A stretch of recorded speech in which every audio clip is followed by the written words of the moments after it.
राजस्थान के रेगिस्तानी इलाके में एक छोटा सा गांव था, रतनगढ़। गांव शांत था, लेकिन उस गांव के उत्तर छोर पर एक हवेली थी, जिसे सब शिवनाथ हवेली कहते थे। यह हवेली आज भी गांव वालों के लिए डर का दूसरा नाम थी। कहते हैं कि करीब 100 साल पहले यहाँ राजा शिवनाथ अपनी पत्नी रानी मोरवती के साथ रहते थे। दोनों एक दूसरे से बेहद प्रेम करते थे। हवेली में रोज संगीत, नृत्य और महफिलें सती थीं।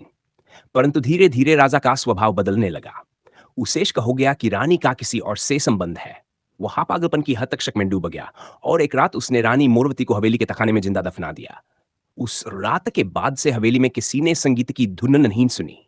सिर्फ एक औरत के रोने और सिसकने की आवाजें सुनाई देती थीं। कुछ नौकरों ने कहा कि उन्होंने रानी को हवेली के आंगन में लाल साड़ी पहने चलते देखा है। धीरे धीरे हवेली वीरान हो गई और लोग वहां जाना बंद कर दिए।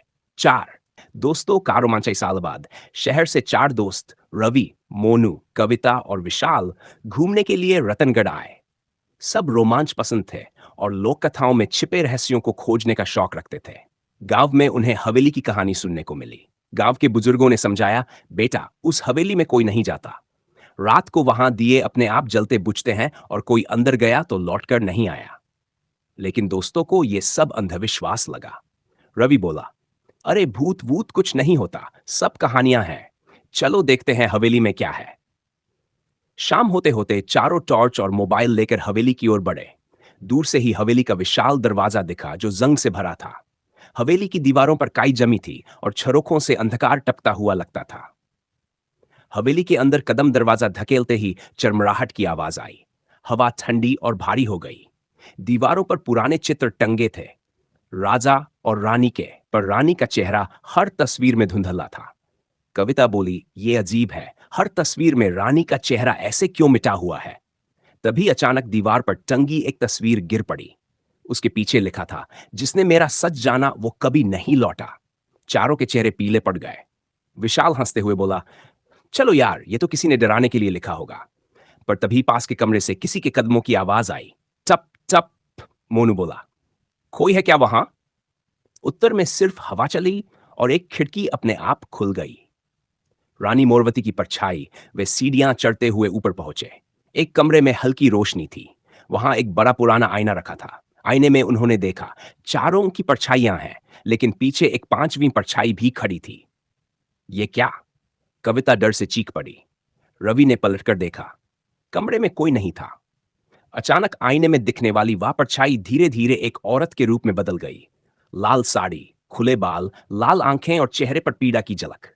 उसने कहा, क्यों आए हो यहां? मेरा शाप तुम्हें भी नहीं छोड़ेगा। चारों डर के मारे जड़ हो गए। रवि कांपती आवाज में बोला, तुम कौन हो? वह बोली, मैं मोरवती हूं, जिसे धोखे से इस हवेली में जिंदा दफना दिया गया था। मेरे पति ने मेरा गला नहीं काटा, पर मेरी सांसें छीन ली। अब मैं यहां किसी भी आत्मा को चैन नहीं लेने दूंगी। उसकी आंखों से खून के आंसू बहने लगे।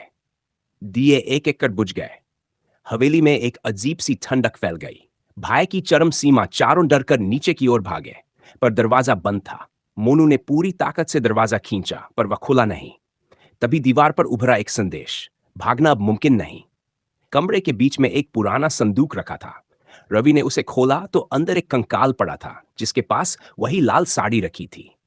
कविता रोने लगी, ये रानी मोरवती का शव है। अचानक हवेली की छत से आवाज आई, तुम सबने मेरे श्राप को जगा दिया है। सारी खिड़कियां अपने आप खुल गईं।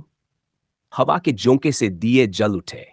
रानी मोरवती का भूत प्रकट हुआ और चारों के चारों एक साथ बेहोश होकर गिर पड़े।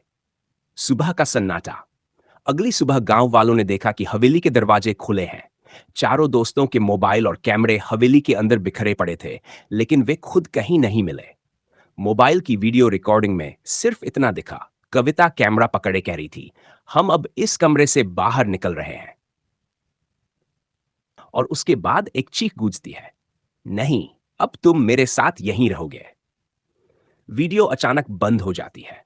आज भी सुनाई देती है आवाजें। गांव वाले कहते हैं, जब रात में कोई उस हवेली के पास से गुजरता है तो हवा में चार आवाजें गूंजती है, हमें यहां से निकालो, मोरवती हमें छोड़ दो।